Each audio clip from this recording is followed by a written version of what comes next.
Salut les amis, me voici pour la deuxième vidéo de ma chronique, le temps d'une question. Donc, je le répéterai sûrement à chaque début de vidéo, le principe est simple, je réponds, j'argumente sur une question qui m'est passée par la tête ou que vous m'avez posée. Alors n'hésitez pas à donner votre avis si vous êtes d'accord ou non, ou bien à me poser une prochaine question sur l'actualité, manga, jeux vidéo ou autre, pour que je puisse y répondre lors d'une prochaine vidéo. Alors la question du jour qui m'a été posée indirectement par Smicter Game, car oui, j'ai regroupé ces questions en une. Il me disait « Salut, je voudrais te poser des questions. Pour toi, est-ce que le One Piece est-il vraiment un trésor? Comment va se passer la rencontre entre Shanks et Luffy? L'équipage du chapeau de paille va-t-il finir entier? Va-t-il y avoir des membres de l'équipage morts et qui? » Donc, la question du jour, c'est « Que nous réserve le futur de One Piece ?» Alors bien évidemment, ce n'est que mon hypothèse. Et je vais pas approfondir 3 heures. Donc en premier temps, qu'est-ce que je pense de One Piece? Honnêtement, il fait partie de mes mangas préférés par son univers, son humour, ses personnages et son scénario qui est juste énorme. Il y a des liens de partout, par exemple des liens entre le tome 10 et 62 avec Arlong. L'histoire est vraiment réfléchie et à titre d'information, il y a environ moins de 80 tomes à l'heure actuelle sortis en France. Alors personnellement, je suis l'animé mais pas les scans. Car je n'aime pas vraiment les scans, j'aime bien avoir un bouquin en main ou regarder un épisode, mais après chacun fait comme il veut, j'en parlerai sûrement dans un autre épisode. Et donc je suis rendu à Dressrosa. Alors pour résumer l'histoire, pour poser mes arguments, après avoir battu quelques pirates à Ice Blue, la ville natale de Luffy, Nami, Usopp et Zolo, qui est pourtant considérée comme la plus calme et la moins dangereuse des 4 mers, mais ayant vu naître quand même des pointures telles que Ace, Dragon ou Goldie Roger, se sont finalement rendus avec Sanji sur Grand Line et rencontrent finalement Choppa, Robin et Brook qui deviendront par la suite membres de l'équipage. Luffy a battu 2 grands corsaires, ou Chichibukai, et entre nous il se battra très sûrement contre celui qui nous est inconnu pour le moment.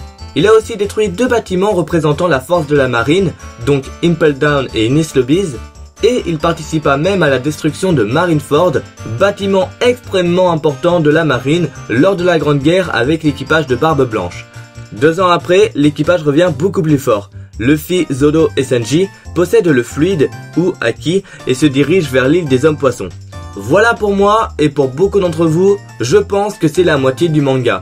60 tomes pour en arriver là, et maintenant Luffy joue dans la cour des grands. Car il a déclaré la guerre à Big Mom, l'un des 4 empereurs, et sur Punkhazard, il s'est allié à Trafalgar Law pour abattre un autre empereur nommé Kaido en battant en premier temps Doflamingo, un membre des capitaines corsaires, Chichibukai. Alors revenons au sujet, puisqu'on en parle, qui sont les autres empereurs? Il y a tout d'abord Teach, alias Barbe Noire, qui a sûrement pris la place de Barbe Blanche au vu de sa puissance, et Shanks le Roux que l'on connaît tous.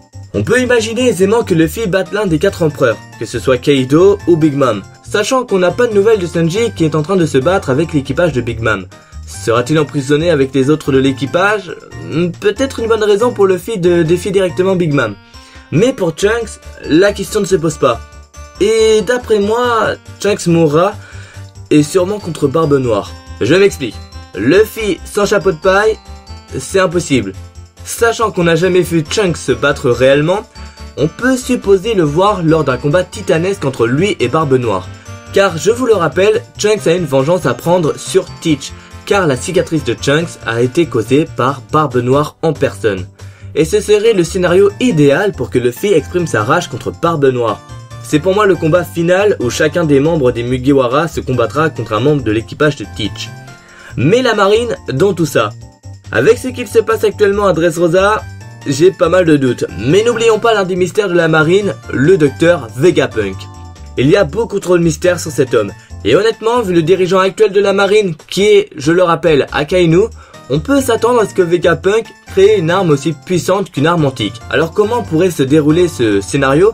Et bah pourquoi pas contre l'armée révolutionnaire? Vous allez me dire, mais tu supposes trop. Mais à votre avis, pourquoi Bartholomew Kuma est devenu un cobaye de Vegapunk?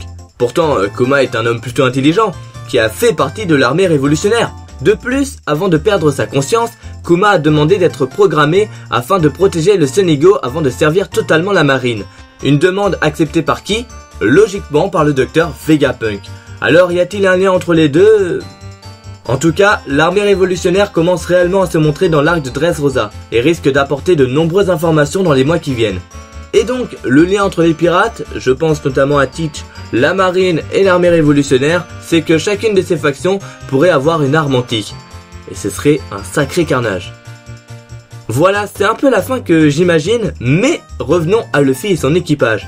Déjà, pour répondre à l'une des questions de base, il est pour moi impensable qu'un membre de l'équipage meure. À part Brook, mais ça, on n'y peut rien. Yohoho. De toute manière, l'auteur ne voudrait sûrement pas la mort d'un membre de l'équipage. Il a déjà du mal à tuer un ennemi, alors Donc, intéressons-nous à une question que tout le monde se pose sans doute, qui rejoindra l'équipage de Luffy. Luffy voulait à la base un équipage de 10 hommes. Ils sont actuellement 9. Jinbei a accepté l'invitation de Luffy une fois ses problèmes réglés avec Big Mom. Un lien pour un nouveau scénario? D'après moi, c'est une très bonne occasion de battre Big Mom ensemble, et ensuite rejoindre l'équipage de Luffy. Y aura-t-il un autre homme? Une autre femme? Mon délire, ce serait que Bartholoméo rejoigne l'équipage pour diverses raisons, même si ça paraît impossible. Par contre, il pourrait appartenir à un futur armada de Luffy, comme pour Barbe Blanche et toute son armada. Mais dans l'équipage, il faut avant tout quelqu'un qui serve réellement au sein du navire. Luffy est le capitaine, Zoro peut être considéré comme son bras droit, Sanji est le cuisinier, Nami la navigatrice, Franky le charpentier, Brook le musicien, Chappa le docteur, Usopp le canonnier et Robin l'archéologue. Et d'après la composition d'un équipage pirate lambda, il manque un poste intitulé quartier maître. D'après la définition, sur les navires de guerre, le quartier maître joue le double rôle d'avocat des hommes, auprès du capitaine et de bourreau lorsqu'il faut appliquer une peine. Et sur un navire pirate, en plus de cette tâche, il assure tour à tour les rôles de juge, avocat, président de l'assemblée et ambassadeur de l'équipage auprès du capitaine. Pour assurer ce rôle évidemment social, il doit disposer de bonnes qualités d'écoute et d'orateur, en plus d'être indispensable à la bonne marche de la société formée par l'équipage. C'est en général un marin expérimenté, qui prend la barre dans les situations critiques. Alors je sais pas vous, mais Jinbei est le seul à convenir à ce poste.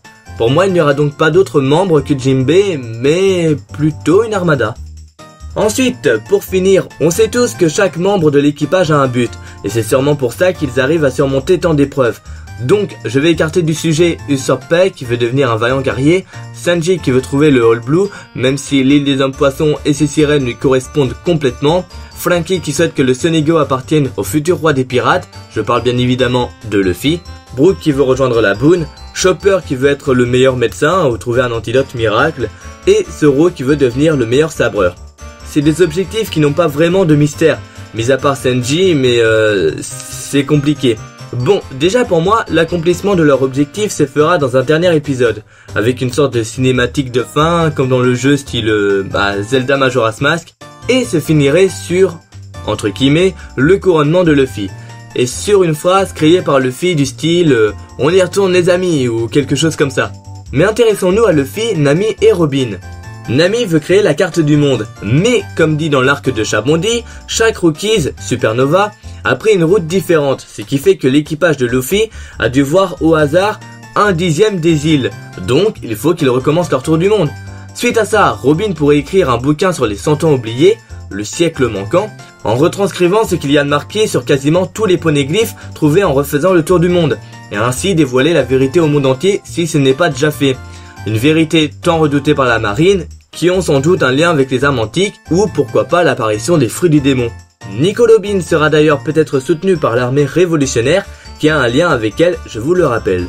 Et ce tour du monde permettrait au final à tous les autres de prouver leur valeur en accomplissant leur objectif. Et dernière question, qu'est-ce que le One Piece pour moi? Vu la philosophie de l'auteur, et vu que les trésors n'intéresseront uniquement que Nami, je pense que le One Piece n'est pas un trésor, mais un mot de Goldie Roger, où il y serait écrit « Toute l'or du monde ne remplacera pas cette aventure unique que tu as dû vivre. Ces moments avec ton équipage qui te resteront en mémoire, et vos péripéties qui t'ont construit, est le meilleur trésor que l'on peut avoir en tant qu'homme libre. » Voilà, c'est la fin, j'espère que ça vous aura intéressé. Il y a bien sûr plein d'autres mystères annexes, tels que la fuite de Moria qu'on retrouvera sûrement, qui sont réellement les grands dirigeants en costard-cravate, le père de Luffy, le mystère autour du Di, mais je compte dès à présent publier des théories sur One Piece traînant sur le net, où je les mettrai en images comme je le fais avec mes synopsis. J'espère que ça vous plaira, n'hésitez pas à agir dans les commentaires, donnez votre avis ou plutôt votre théorie sur la question, tout en étant respectueux l'un envers l'autre, ça m'intéresse grandement et j'ai hâte de voir ça. Sur ce, les amis, on se revoit pour une prochaine vidéo, sayonara!